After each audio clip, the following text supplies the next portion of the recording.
Welcome guys back to another video. And on today's video I'm going to talk about Candyman returning back to theaters next year in 2020. Basically it is being called a reboot, but also being called a sequel to the old 92 movie.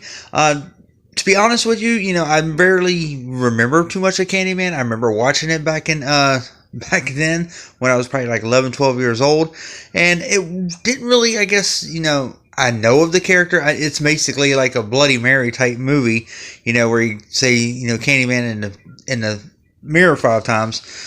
So basically, Tony Todd is supposed to be returning to the character.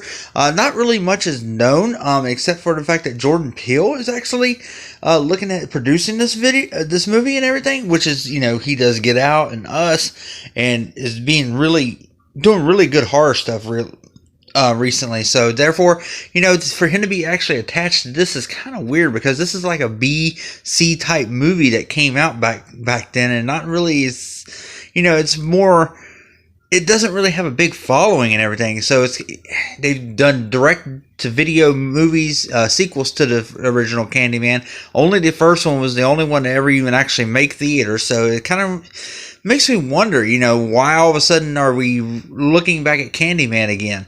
But to be honest with you, I'm actually going to go rewatch the old 92 Candyman and try to get back a feel for it, because I like Tony Todd. I think he's a great, I like his voice. I love the fact that he did Zoom and The Flash and everything, as far as the voice for it. So I'm actually kind of more interested now in wanting to go back and rewatch this movie and see how that movie, is now. I know it's going to be dated like a motherfucker because it came out in the early 90s. But that way I kind of maybe see how I feel about the new one coming out and everything. See if I'm wanting to actually even go see it. Let me know what you guys think. Leave it in the comment box below. Are you guys looking forward to Candyman? And until next time, if you're not a subscriber, also, by all means, subscribe to the channel and hit that bell notification so that way you're notified every time I do a video. Until next time, guys, that has been your Den of Horror and looking at Candyman 2020.